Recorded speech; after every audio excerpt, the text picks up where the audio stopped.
नमस्कार. अडीचच्या बातमीपत्रात मी प्रज्ञा जांभेकर आपलं स्वागत करते. सुरुवातीला एक नजर ठळक बातम्यांवर.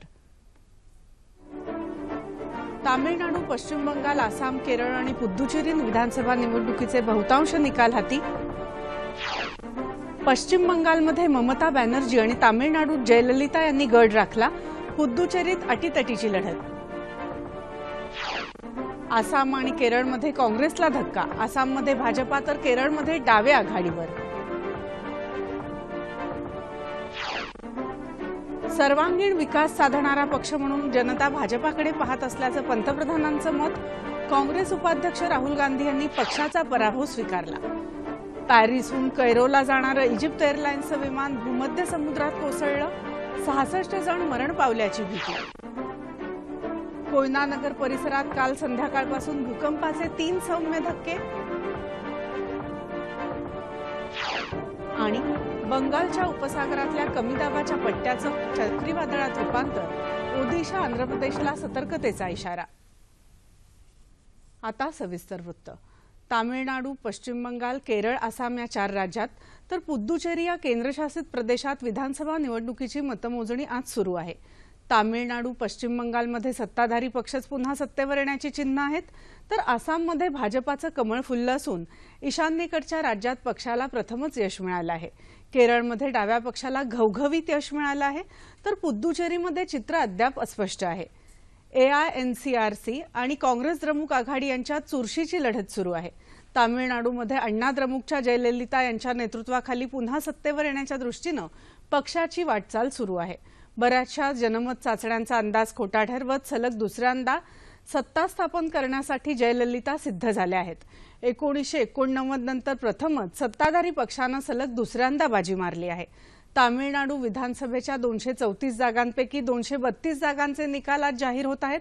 आतापर्यंत 37 जागांचे निकाल हाती आले असून 23 जागा अण्णा द्रमुकनं जिंकल्या आहेत, तर 128 जागांवर अण्णा द्रमुकनं आघाडी घेतली आहे.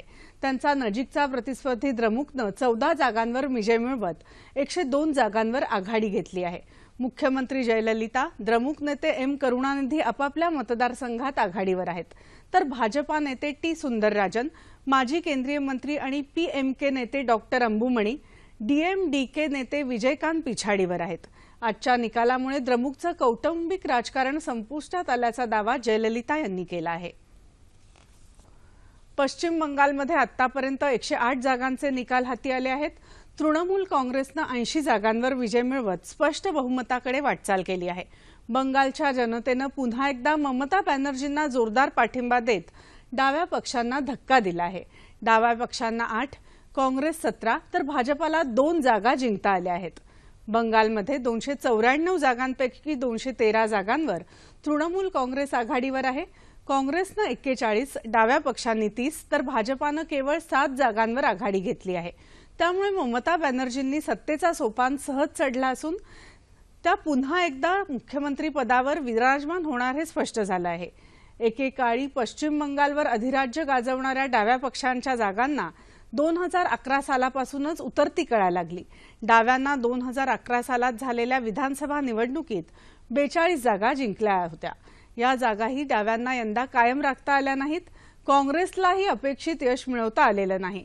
तृणमूल काँग्रेसला गेल्या निवडणुकीत 184 जागा मिळाल्या होत्या.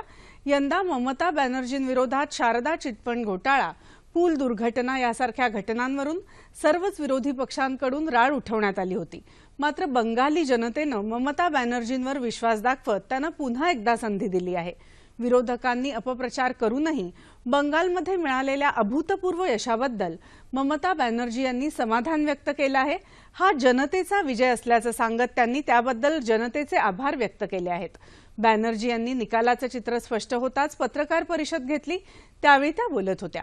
येत्या 27 मे रोजी ममता बॅनर्जी मुख्यमंत्रीपदाची शपथ घेणार आहेत. ईशान्य भारतातल्या आसाममध्ये काँग्रेसचा धुव्वा उडवत पहिल्यांदाच भारतीय जनता पार्टीनं घवघवीत यश मिळवलं असून केंद्रीय क्रीडा आणि युवक कल्याण मंत्री सर्बानंद सोनोवाल आसामच्या मुख्यमंत्रीपदी विराजमान होणार आहेत. आसाममध्ये गेली 15 वर्ष काँग्रेसची निर्विवाद सत्ता होती. यंदा मात्र आसामी जनतेनं भाजपाला कौल दिलाय. आसाममध्ये विधानसभेच्या 126 जागांपैकी 46 जागांचे निकाल हाती आले आहेत. 35 जागा भाजपानं जिंकल्या असून 83 जागांवर निर्विवाद आघाडी घेतली असून काँग्रेस 7 जागा जिंकत 26 जागांवर आघाडीवर आहे। आसाममध्ये यंदा 85% इतकं विक्रमी मतदान झालं होतं। त्यानंतर आलेल्या जनमत चाचण्यांमध्ये आलेल्या निष्कर्षानुसार भाजपाचा विजय अपेक्षित होता। भाजपाच्या या विजयामुळे देशात योग्य वेळी महत्त्वाचा संदेश गेल्याची प्रतिक्रिया भाजपाचे राष्ट्रीय सरचिटणीस राम माधव यांनी व्यक्त केली आहे। काँग्रेसला जनतेनं नाकारल्याचं या निकालावरून स्पष्ट असल्याचं ते म्हणाले। आसामी जनतेच्या विकासासाठी भाजपा कटिबद्ध आहे अशी ग्वाही राम माधव यांनी दिली आहे। केरळमध्ये 140 जागांपैकी 138 जागांचे निकाल हाती आले असून एलडीएफला 85, यूडीएफला 44 तर भाजपाला एका जागेवर विजय मिळवता आला आहे।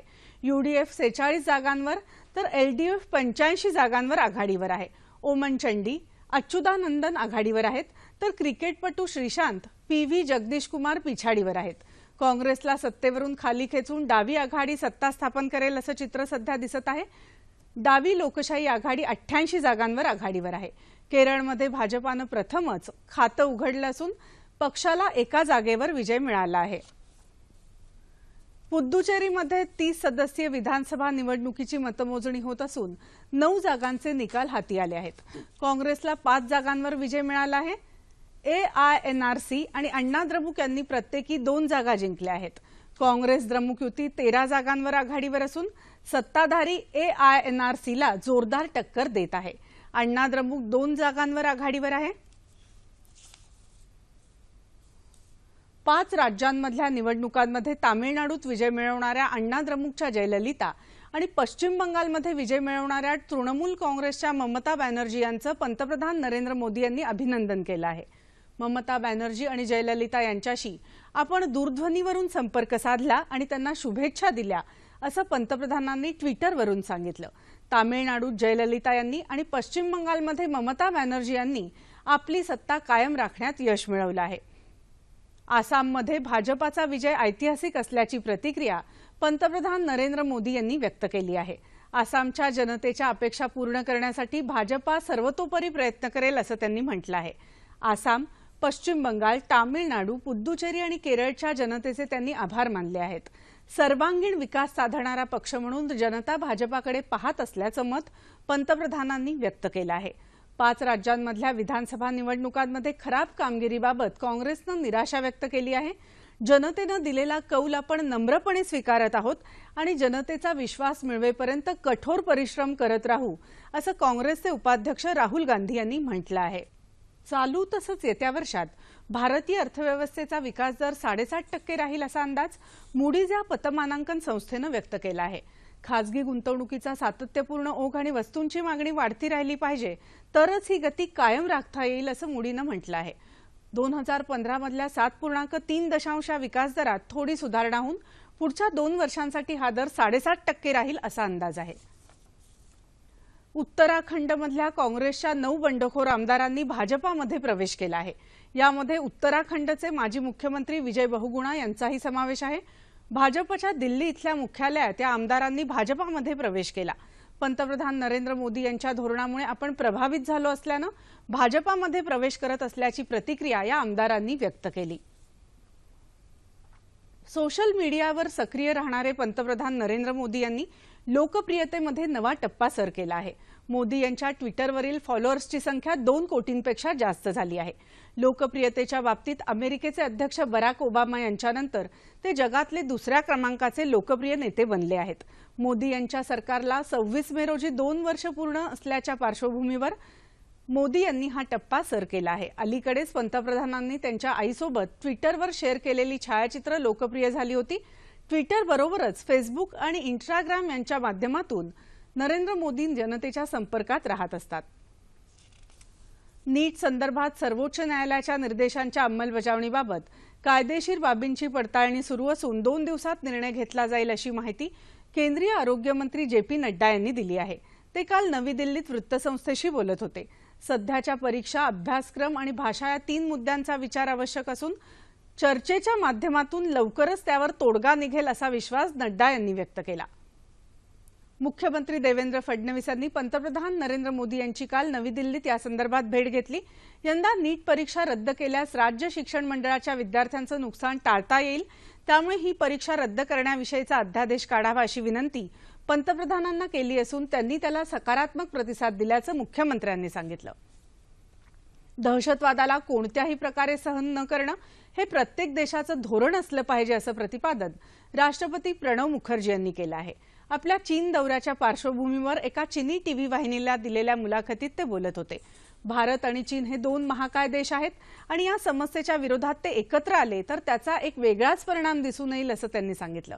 राष्ट्रपती पुढल्या मंगळवारपासून चीनच्या 4 दिवसांच्या दौऱ्यावर जाणार आहेत।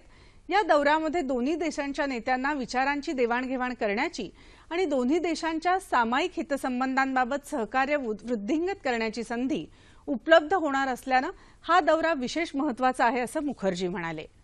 विदर्भ पाटबंधारे विकास महामंडळाच्या 9 प्रकल्पांना आणि मराठवाड्यातल्या 2 प्रकल्पांना सुधारित प्रशासकीय मान्यता देण्यात आली आहे।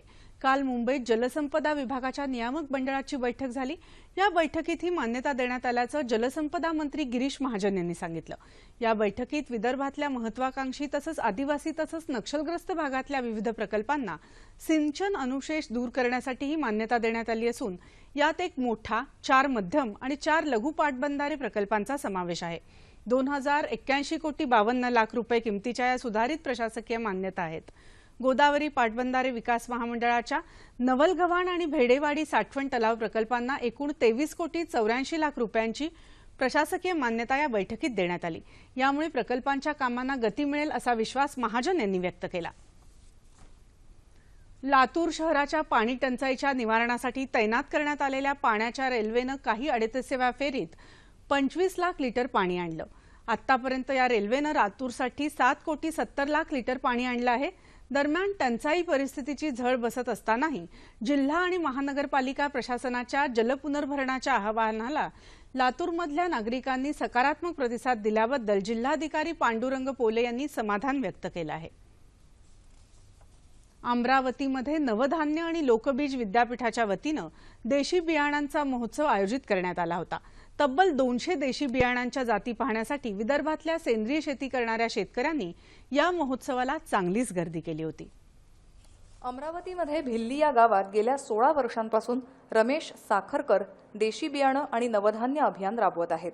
त्यांच्याकडे तब्बल 200 प्रकारच्या देशी बियाणांचा संग्रह असून त्यांनी गावात आदर्श बीजग्राम तयार केला आहे। धामणगाव रेल्वे तालुक्यातल्या रामदेव बाबा भवनात आयोजित बीज महोत्सवात ही विविध देशी बियाणी मांडण्यात आली होती। 250 प्रकारमध्ये डाळवर्गीय आहेत, धान्यवर्गीय आहेत, वेलवर्गीय आहेत, भाजीपाला वर्गीय आहेत, फळवर्गीय आहेत, मसाला वर्गीय आहेत, कंदवर्गीय आहेत, चारा वर्गीय आहे। विविध प्रकारच्या बियाण्याचा एक बीज बँक आहे। विदर्भातले सेंद्रिय शेती करणारे शेतकरी यंदा देशी बियाणांची लागवड करणार आहेत। त्यांच्या शेतमालावर लोकबीज विद्यापीठात प्रक्रिया करून त्याला बाजारपेठ उपलब्ध करून दिली जाणार आहे। बीज महोत्सवापासून प्रेरणा घेऊन नाशिकमध्ये देशी बियाणांची बँक सुरू करण्याचा मनोदय कृषी अधिकारी धनंजय वारगेकर यांनी व्यक्त केला आहे। ही सीड बँक वाढली पाहिजे हा हेतू ठेवून इथलं सीड नेऊन नाशिकमध्ये त्याचं प्रोपोगेशन करून इतर काही शेतकऱ्यांना पण मार्गदर्शन करून ही सीड बँक कशी मोठी होईल किंवा नाशिकला कशी एक सीड बँक नवीन तयार होईल याच्यासाठी मी प्रयत्न करतो। रासायनिक खतांच्या वाढत्या किमतींमुळे शेतकरी आधीच त्रस्त आहेत आणि त्या खतांचे दुष्परिणाम आरोग्याची चिंता वाढवत आहेत। शिवाय जमिनीचा कसही कमी होतोय।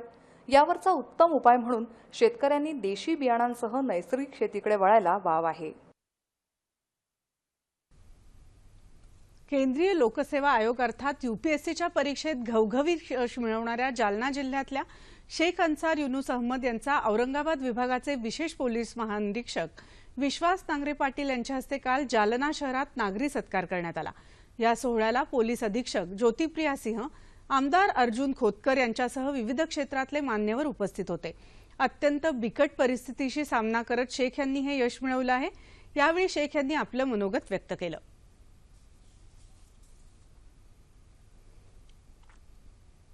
जास्त विद्यार्थ्यांनी ही परीक्षा दिली पाहिजे, या क्षेत्रामध्ये आलं पाहिजे, कारण खूप पॉवर्स ही परीक्षा आपल्याला देत असते. खूप चांगल्या पॉवर्स, खूप चांगलं काम आपल्याला आपल्या समाजासाठी करता येतं आणि मराठवाड्याला त्याची खूप गरज आहे.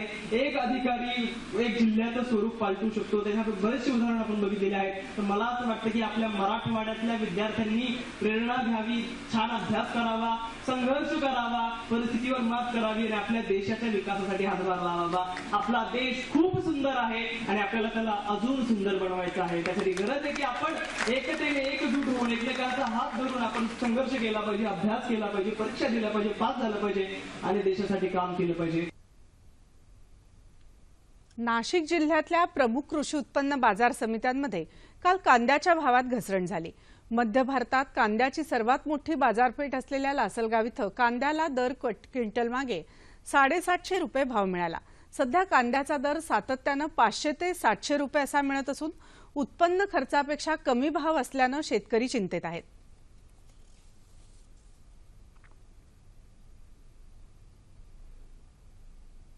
जमिनीचं अतिक्रमण आणि सुयोग्य नियोजनाअभावी गेल्या 2 वर्षांपासून प्रलंबित असलेल्या मध्य रेल्वेच्या परळ रेल्वे स्थानकाला टर्मिनस करण्याच्या कामाला लवकरच सुरुवात होईल अशी माहिती मध्य रेल्वेचे प्रमुख जनसंपर्क अधिकारी नरेंद्र पाटील यांनी दिली आहे.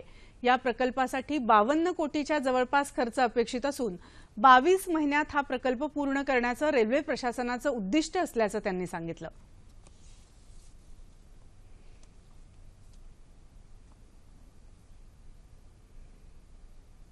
चीनमध्ये कुनशान इथं सुरू असलेल्या महिलांच्या उबेर चषक बॅडमिंटन स्पर्धेमध्ये आज भारतानं थायलंडला 3-1 असं नमवून उपांत्य फेरीत प्रवेश केला. भारताची स्टार बॅडमिंटनपटू सायना नेहवाल थायलंडच्या आर इत्तानोनकडून 2 गेममध्ये पराभूत झाली. मात्र संघातल्या इतर खेळाडूंनी आपापले सामने जिंकून भारताला उपांत्य फेरीत प्रवेश मिळवून दिला. पी.व्ही. सिंधूनं एकेरीत आणि ज्वाला गुट्टा आणि अश्विनी पोनप्पा या जोडीनं दुहेरीत विजय मिळवून भारताला 2-1 अशी आघाडी मिळवून दिली. त्यानंतर भारताच्या ऋत्विका शिवानी गड्डेनं एकेरीत थायलंडच्या खेळाडूला नमवून उपांत्य फेरीतल्या प्रवेशावर शिक्कामोर्तब केलं. रिओ ऑलिम्पिकमध्ये कुस्ती स्पर्धेसाठी प्रतिनिधित्व करण्यावरून कुस्तीपटू सुशील कुमार आणि नरसिंग यादव यांच्यातला वाद सोडवण्यासंदर्भात कुस्ती महासंघाची काल बैठक झाली. या संदर्भात जो निर्णय घेण्यात आला आहे तो न्यायालयासमोर मांडला जाईल असं कुस्ती महासंघानं सांगितलं. सुशील कुमारनं रिओ ऑलिम्पिकसाठी आपल्याला डावलण्यात आल्याचा दावा करत नरसिंग यादवसोबत नव्यानं चाचणी घेण्याची मागणी करणारी याचिका दिल्ली उच्च न्यायालयात दाखल केली आहे. त्यानंतर दिल्ली उच्च न्यायालयानं केंद्र सरकार आणि कुस्ती महासंघाला आपली भूमिका स्पष्ट करण्याचे निर्देश दिले होते. सातारा जिल्ह्यातल्या कोयनानगर परिसरात काल संध्याकाळपासून 3 वेळा भूकंपाच्या सौम्य धक्क्यांची नोंद झाली. काल संध्याकाळी 6:53 या परिसराला 3.9 रिक्टर क्षमतेचा पहिला धक्का बसला. त्यानंतर रात्री 10:59 3.7 रिक्टरचा दुसरा धक्का बसला. तर आज पहाटे 12:47 4 रिक्टरचा धक्का बसल्याची नोंद झाली. भारतीय भूवर्ग विज्ञान केंद्रानं आज प्रसिद्ध केलेल्या पत्रकात ही माहिती दिली आहे. बंगालच्या उपसागरात निर्माण झालेल्या कमी दाबाच्या पट्ट्याचं रूपांतर रोनू या चक्रीवादळात झालं आहे. हे चक्रीवादळ आंध्र प्रदेशच्या दिशेनं पुढे सरकत असल्याची माहिती हवामान विभागानं दिली आहे. या पार्श्वभूमीवर आंध्र प्रदेश आणि ओदिशात मुसळधार पावसाची शक्यता आहे. त्यामुळे या दोन्ही राज्यांना सतर्कतेचा इशारा देण्यात आला आहे. आंध्र प्रदेशमध्ये राष्ट्रीय आपत्ती व्यवस्थापन दलाच्या 4 तुकड्या तैनात करण्यात आल्या आहेत. नैऋत्य मोसमी पाऊस कालच अंदमान निकोबार बेटांवर दाखल झाला असून अनुकूल परिस्थिती निर्माण झाली तर लवकरच तो केरळमध्ये पोहोचेल असा अंदाज आहे. त्यामुळे नागरिकांना उकाड्यापासून काहीसा दिलासा मिळू शकतो. देशाच्या उत्तर भागात तीव्र उन्हाळा असतानाच दक्षिण भागात मात्र पावसामुळे जनजीवन विस्कळीत झालं आहे. राजधानी दिल्लीसह राजस्थान, मध्य प्रदेश, हरियाणा, उत्तर प्रदेश यासह 7 राज्यात उष्णतेची लाट असून ती आठवडाभर राहण्याची शक्यता हवामान विभागानं वर्तवली आहे. काही ठिकाणी तापमान 47°C पर्यंत राहण्याची शक्यताही हवामान विभागानं वर्तवली आहे. विदर्भातही अनेक ठिकाणी उष्णतेची लाट आहे. ठळक बातम्या पुन्हा एकदा. तामिळनाडू, पश्चिम बंगाल, आसाम, केरळ आणि पुद्दुचेरी विधानसभा निवडणुकीचे बहुतांश निकाल हाती. पश्चिम बंगालमध्ये ममता बॅनर्जी आणि तामिळनाडूत जयललिता यांनी गड राखला. पुद्दुचेरीत अटीतटीची लढत. आसाम आणि केरळमध्ये काँग्रेसला धक्का. आसाममध्ये भाजपा तर केरळमध्ये डावे आघाडीवर. सर्वांगीण विकास साधणारा पक्ष म्हणून जनता भाजपाकडे पाहत असल्याचं पंतप्रधानांचं मत. काँग्रेस उपाध्यक्ष राहुल गांधी यांनी पक्षाचा पराभव स्वीकारला. पॅरिसहून कैरोला जाणारं इजिप्त एअरलाइन्सचं विमान भूमध्य समुद्रात कोसळलं. 66 जण मरण पावल्याची भीती. कोयना नगर परिसरात काल संध्याकाळपासून भूकंपाचे 3 सौम्य धक्के. आणि बंगालच्या उपसागरातल्या कमी दाबाच्या पट्ट्याचं चक्रीवादळात रूपांतर. ओदिशा आंध्र प्रदेशला सतर्कतेचा इशारा. याबरोबरच हे बातमीपत्र संपलं. पुन्हा भेटूया संध्याकाळी 5 वाजता सह्याद्री वाहिनीवर.